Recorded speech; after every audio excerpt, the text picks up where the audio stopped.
Welcome to another segment of Sage Advice, where we speak to Jeremy Crawford about all the fun things about rules within Dungeons & Dragons, as well as some design philosophy about it. Hi, Jeremy. How you doing? Hi, I'm doing well. Great to see you, Greg. Great to see you, too. This is our first recording of 2021, and it's very exciting. Yeah. I am happy for the new year, and I think it's going to be a great one.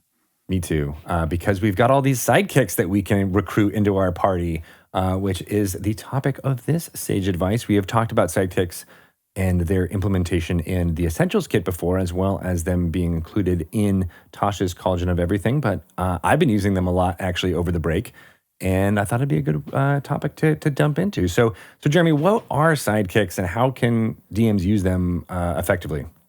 Sidekicks, which are fully fleshed out as a new option in Tasha's Cauldron of Everything, allow a group of characters to have an NPC join their group or multiple NPCs and go on adventures with them. That's sort of sidekicks in a nutshell.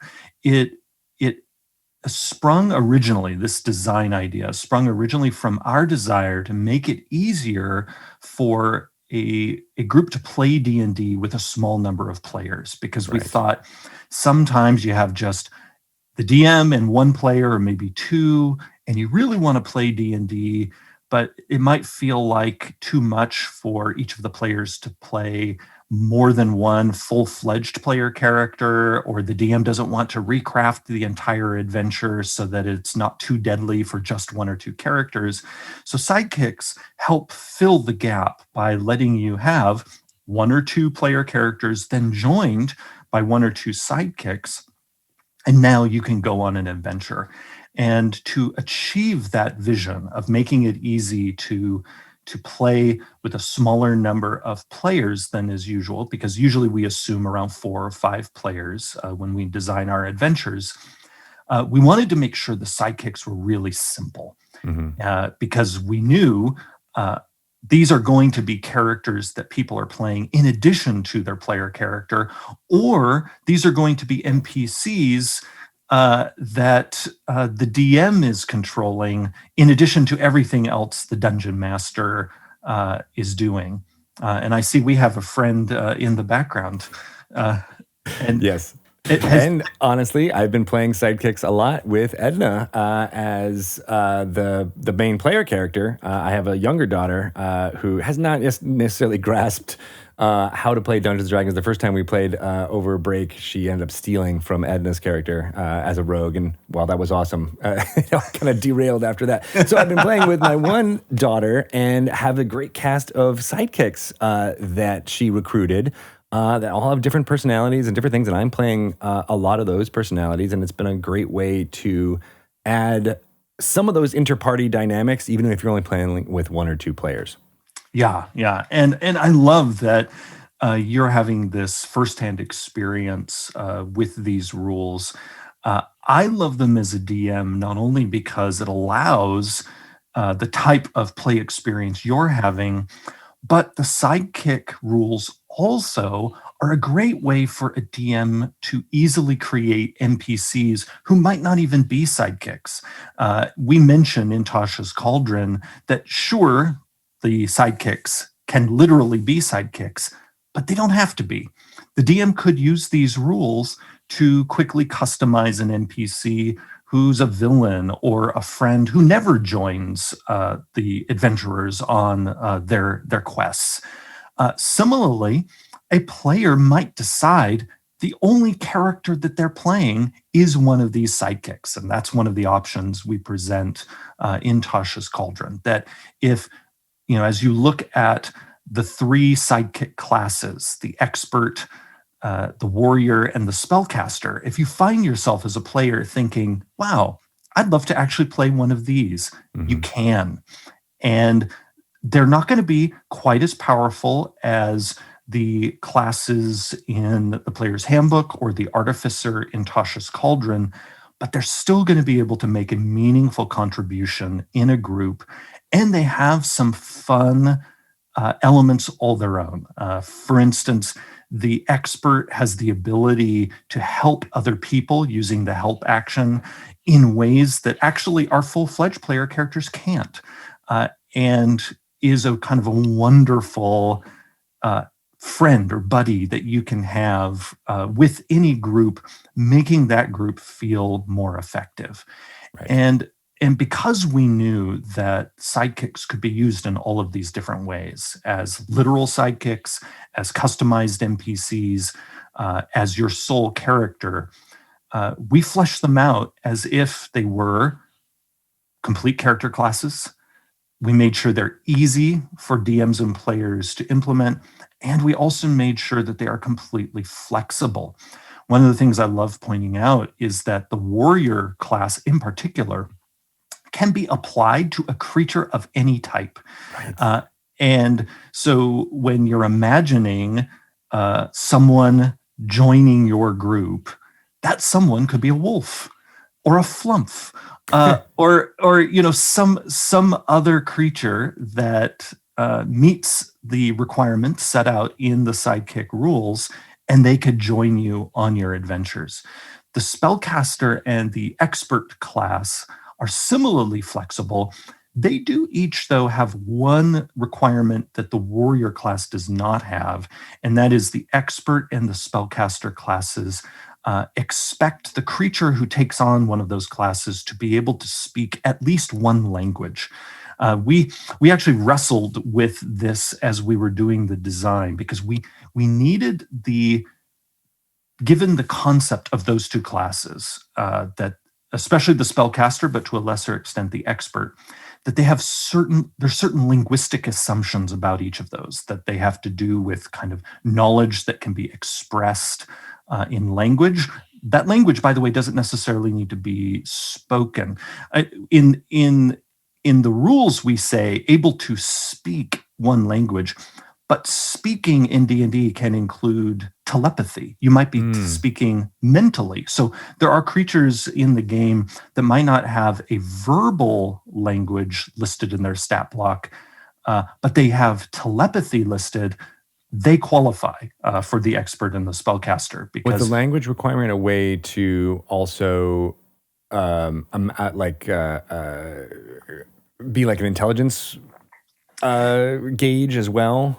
yes. So and that's your question is very insightful, because our early drafts of these rules instead had an intelligence minimum. Hmm. But what we realized is that was an ineffective bar to set for, you must be this high to enter this class, because we actually have a number of folk in D&D whose intelligence scores are all over the spectrum, who are able to communicate and who honestly could be an expert or a spellcaster. So we ended up tossing out an intelligence minimum as the requirement for entry. And we realized really what's just important is that this creature be able to communicate either their spellcasting or the knowledge that they bring to the group as an expert.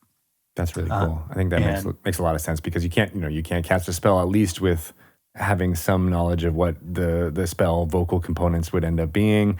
And I guess the expert, you could argue, needs at least a basic understanding of communication, and you need to be able to do that. And that is a nice bar to set. Is that the first time being able to speak a language has been used as a requirement for something in Dungeons and Dragons?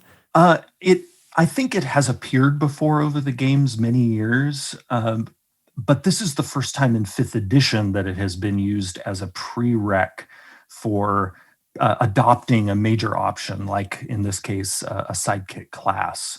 Got Uh, it.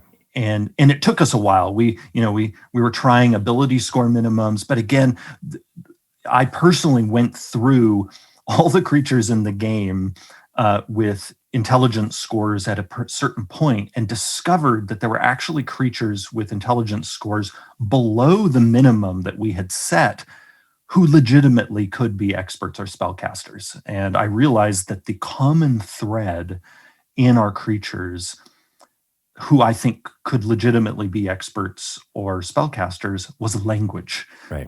That was the thing that connected them. This ability to communicate with other folk, because we expect not only are spellcasters engaging with the words of magic, but experts are sharing knowledge, and that's why for us the the requirement, another way of saying it, rather than language, the requirement is communication.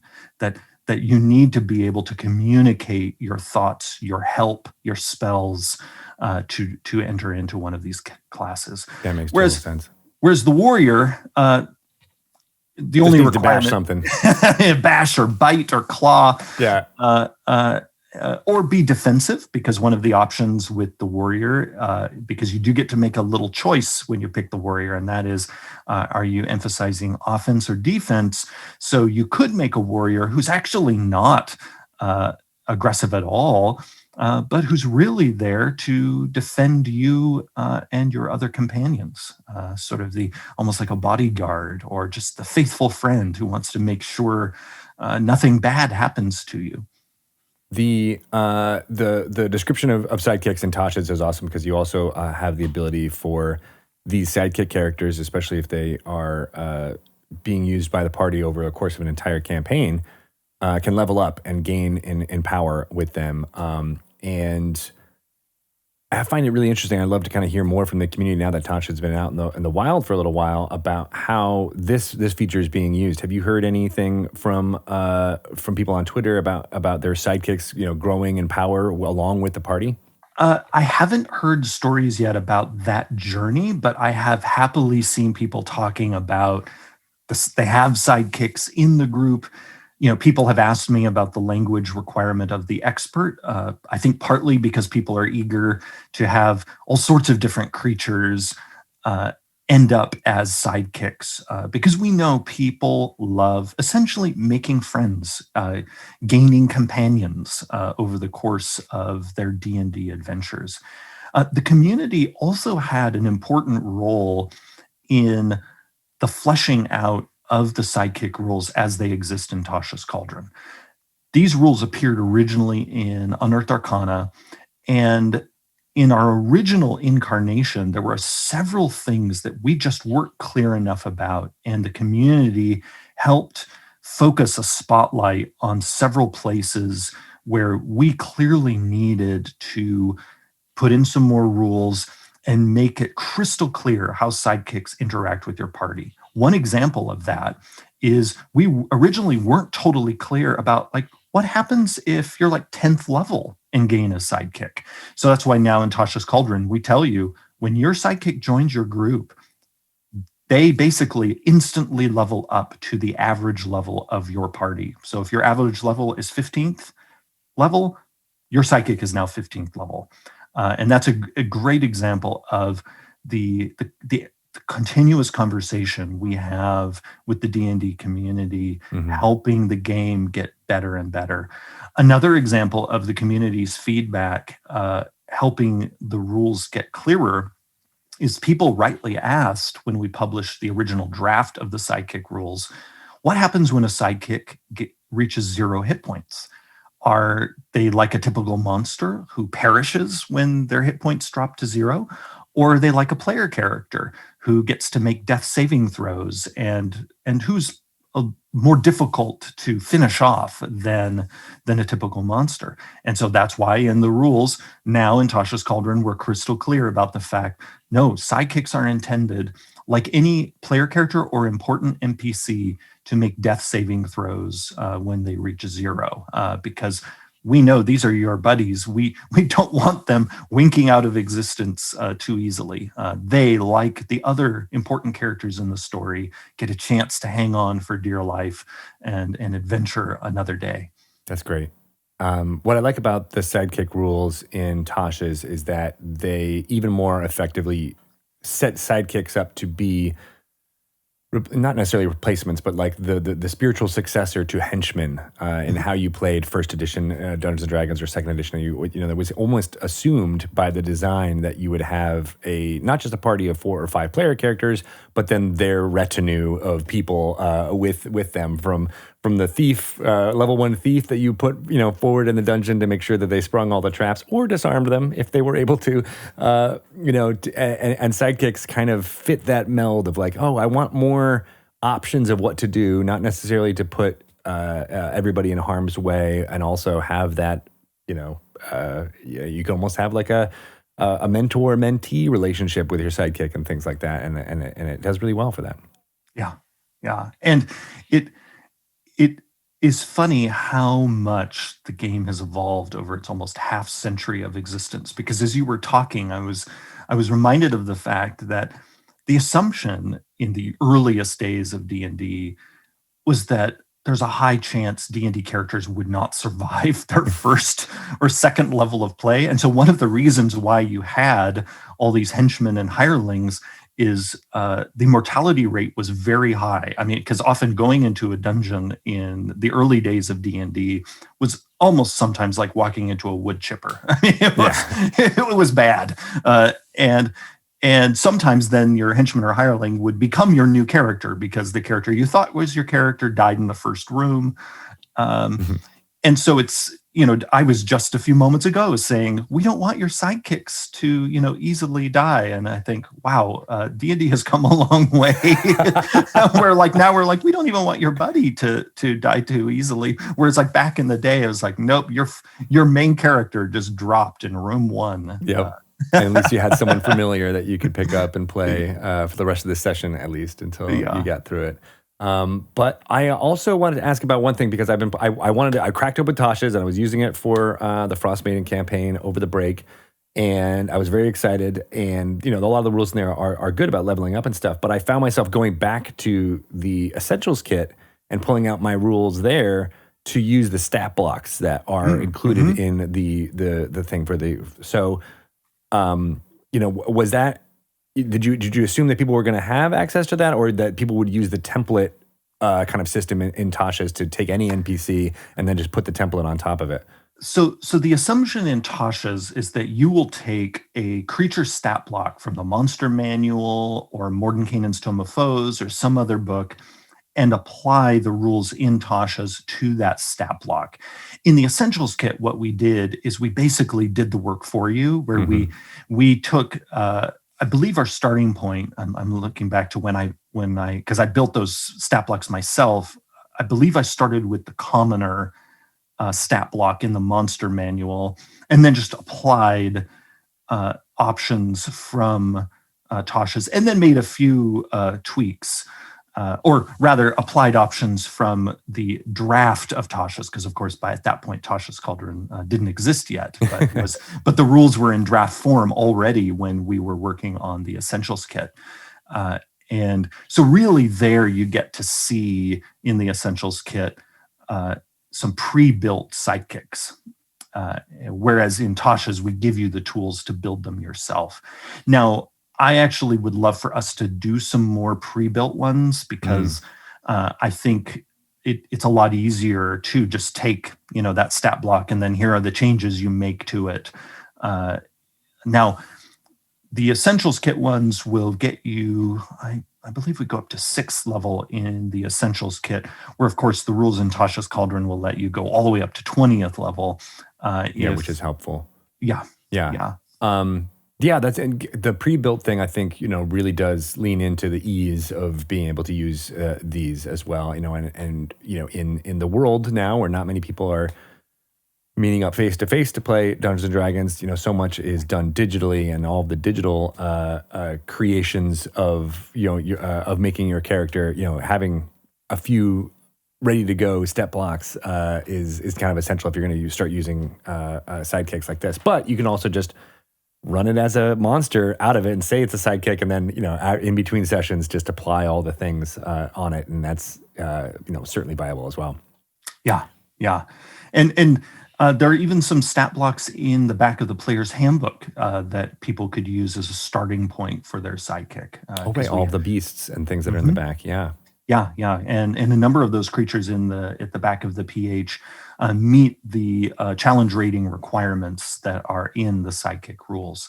So players actually, if they have their player's handbook with them at the table, they have baseline stat blocks right there in their player's handbook that they can use as a baseline for their sidekicks. That's a really good point. And and then we talk about the reskinning thing that we've done in a previous stage advice. We're like, okay, this is the wolf stat block, but this is actually Bob the builder that you met in town. Even though he's using a wolf stat block, no one will know.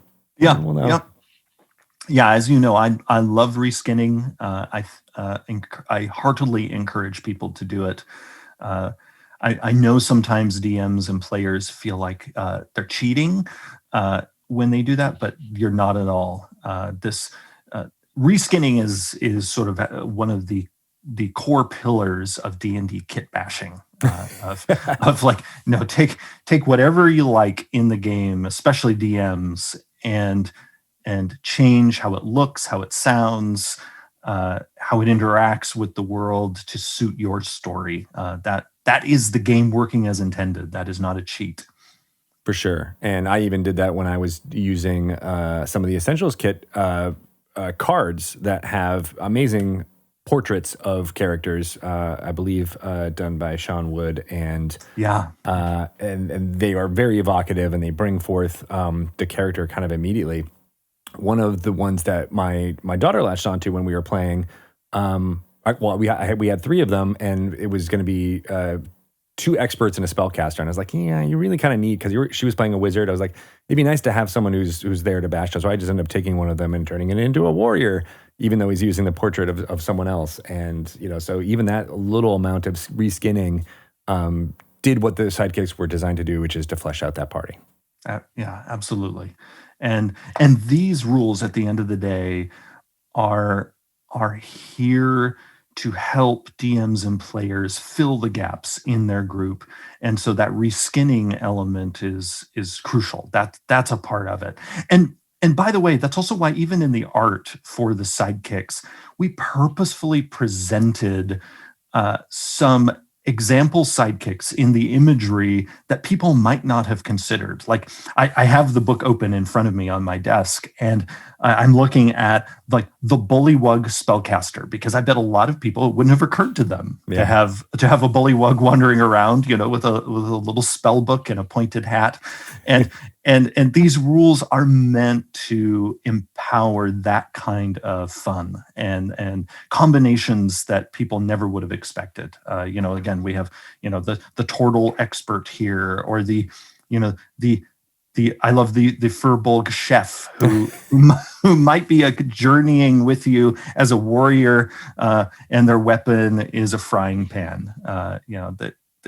I really encourage people, not only when they engage with these rules, but really with any of our storytelling, think out of the box. You can combine different types of folk with different rules options to really create some evocative, delightful storytelling. Absolutely. And just to reiterate one thing, well, actually, one question, and then the final thing before we wrap up. You mentioned the chef. Can feats be applied to sidekicks in that way? Because there is that awesome chef feat in Yes. Tasha's as well. Yes, I love that you asked about that. Partly because the chef feat we designed pretty late in the Tasha's design process. It was the idea of a designer who's just joined our staff, Tamor Raymond, and it's just a sheer delight. Like you make these treats that are so good that they they make your characters more resilient. And the answer to your question, can sidekicks have feat? Yes. If a sidekick, when they get the ability score improvement class feature, if they want to take a feat instead, they absolutely can, just like a player character. So, okay, good. So you can create that chef sidekick. That's awesome. All right, last thing, and you mentioned it early on, but I just kind of want to hammer it home. I think these sidekicks are perfect for introducing people into the game.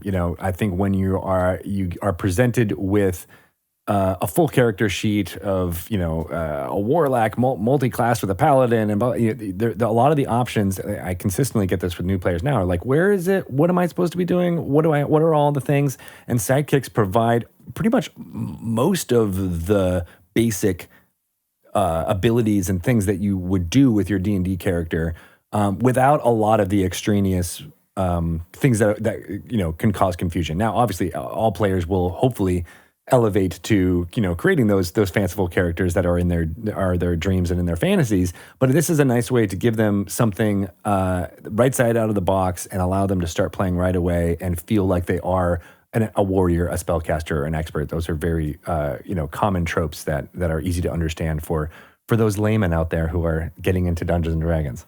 Yeah, yeah, absolutely. I think these are a fabulous starting point for someone who's just starting to dip their toe into the D&D ocean. And I would love to see people, on DM's Guild and elsewhere, maybe do adventures where everyone is assumed to be playing a sidekick. Oh. And you could have an entire group of just warriors, experts, and spellcasters. And I think that would be a marvelous way to explore what people sometimes refer to as a zero level experience of, what is it like to adventure before you have one of the character classes in the player's handbook or the artificer in Tasha's Cauldron. Well, you could do that playing a group of sidekicks. That's perfect. Yeah, right. That I do remember a lot of zero level stuff being exciting for new players, and because many of them don't know the tropes, right? And so they don't know what they want to do, and they only really experience that during play. And here's a great way for them to do that. Awesome. Well, thank you so much, Jeremy, for taking time and talking through Sidekicks again. I think they're a fascinating feature. And how can people, after listening to this and playing with them in Tasha's, ask you any questions about how they're implemented? I can be reached on Twitter at Jeremy E. Crawford. Excellent. Well, I look forward to sidekicking it up with you in 2021. Same here. Awesome. Thanks, Jeremy. Yeah, thank you.